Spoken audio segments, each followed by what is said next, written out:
let's learn a little more about the Notorious RBG. People ask me, don't you feel uncomfortable being with a name like the Notorious B.I.G.? Why should I feel uncomfortable? We have a lot in common. Welcome to MsMojo, and today we're counting down our picks for the top 10 amazing facts about Ruth Bader Ginsburg. Before we begin, we publish new content every day, so be sure to subscribe to our channel and ring the bell to get notified about our latest videos. For this list, we're looking at fascinating facts about this prominent political figure and progressive icon who was one of the first women to be appointed to the U.S. Supreme Court. That's a Ginsburg!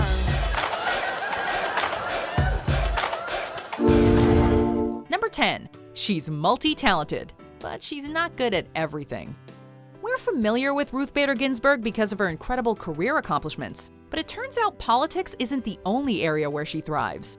In her younger years, she played the cello and was even a baton twirler.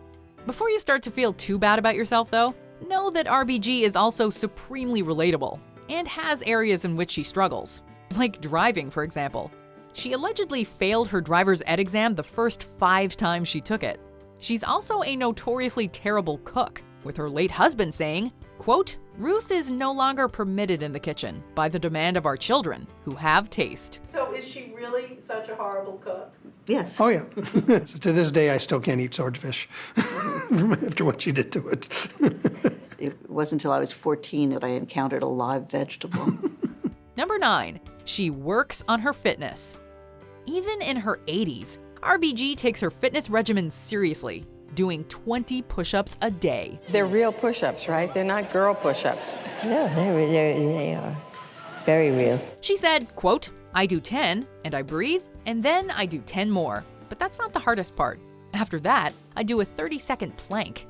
In 2018, she even did her famous workout routine with Stephen Colbert for his show. I'm cramping and I'm working out with an 85-year-old woman. Not only that, but a book has been published called The RBG Workout: How She Stays Strong. And you can too, which makes her fitness tricks available to the masses.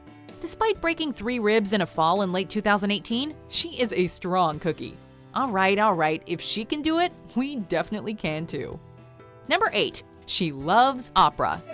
When I am at an opera, I get totally carried away. I don't think about the case that's coming up next week or the brief that I'm in the middle of. Ruth Bader Ginsburg is passionate about many things, and one of her areas of expertise outside of the political realm is opera. She goes to multiple opera festivals, and the whole family will go with her. I think it is a place of tranquility that is outside of the demands of her job. She said that one of her greatest dreams would be to sing like a great diva, though she admits that she sings, quote, "only in the shower and in her dreams" because of her less than stellar voice. A law student actually created an entire opera about the relationship between RBG and Antonin Scalia, which RBG even mentioned in the statement she made following his death. Number 7. She was discriminated against while pregnant.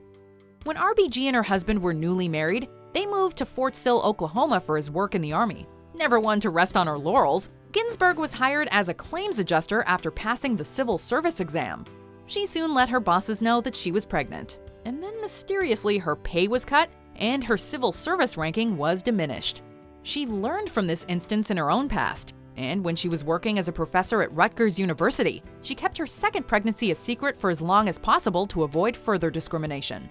RBG fights for gender equality, armed with first-hand experience. Number 6. She experienced sexism at Harvard. In 1956, when Ruth Bader Ginsburg started at Harvard Law School, she was one of only 9 women in a class of approximately 500 students. You felt you were constantly on display.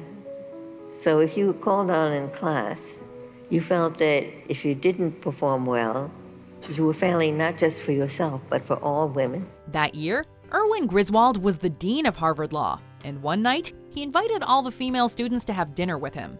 Ginsburg initially thought it was a kind gesture, but near the end of the evening, he asked each of the women to justify to him why they deserved the spot over a man. He asked each of us to stand up and tell him what we were doing, taking a seat that could be occupied by a man. In later years, Griswold said he had meant the question in jest. Ginsburg went on to become the first woman to be on the Harvard Law Review. To make the law review in those days, you had to be in the top 25 academically of 530, 540. Her second year, she makes the law review. Number 5, she had a good relationship with Scalia. She did something I'm not sure I could have done. She made real friendship with Scalia. We briefly mentioned the Scalia-Ginsburg opera earlier, but let's dive deeper into the unconventional friendship between the liberal Ginsburg and her very conservative fellow Associate Justice of the Supreme Court, Antonin Scalia.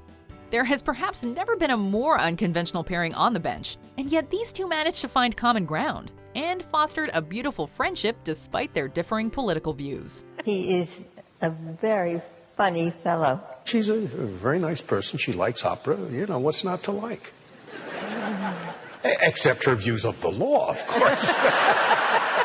After his death in 2016, Ginsburg actually referred to them as, quote, best buddies, and delivered a moving eulogy for him that won't soon be forgotten. How blessed I was to have a working colleague and dear friend of such captivating brilliance, high spirits, and quick wit. Number 4, her collars have meaning. Many varieties. There are more up on top. This is the latest one I've gotten. So people just send them to you. Yes. The robes worn by Supreme Court justices are designed primarily with men in mind, leaving an opening at the neckline where a collared shirt and tie would appear. Sandra Day O'Connor and RBG, the first 2 women to serve on the court, decided together to add accessories that were more appropriate for women to help their outfits stand out. So Sandra Day O'Connor and I thought it would be appropriate if we included it as part of our robe, something typical of a woman. The collars that Ginsburg has made iconic are technically called jabots, and she even has a particular one she uses when she knows she's going to have a dissenting opinion. This is what I use for announcing majority opinion. And this one is for dissenting opinion. Number 3, she had a difficult time at university. While we already discussed the sexism that Ginsburg experienced while attending Harvard University, her troubles didn't stop there. While she was a student, her husband was too, and he was diagnosed with cancer during their time there. And then I started typing the notes that his classmates had given me from his classes, reading whatever cases I would read for the next day, and maybe I got 2 hours sleep. This made the journey through school understandably much harder on her, as she not only had to handle her own course load, but also help her husband with his, as well as care for their daughter after class. She did her own work, helped her husband with his work, organized his friends so they could help him with his work, and took care of her 2-year-old child. When RBG was herself diagnosed with cancer decades later, she continued to work. Justice Sandra Day O'Connor reportedly gave her advice to do chemo on Fridays, so she could be back at work the following week. There's always, I think, the concern that can she continue to keep up this pace? Well, she's now been through 2 different types of cancer without missing a day on the bench. Number 2, her marriage focused on equality. Considering they were married in the 1950s, the marriage between Marty Ginsburg and Ruth Bader Ginsburg was surprisingly modern and progressive. A man who believed at age 18, when we met, that a woman's work, whether at home or on the job, is as important as a man's. As each went through more challenging periods of their careers, the other supported them, even if it defied gender roles of the times. He was okay playing second fiddle. In fact, he made a joke of it always. He would say, I moved to Washington because my wife got a good job.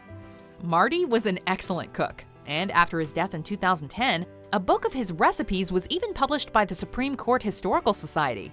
It's been reported that Marty once poignantly stated to a friend, quote, I think the most important thing I have done is enable Ruth to do what she has done. When the women's movement came alive and Marty appreciated the importance of the work I was doing, then I became the person whose career came first.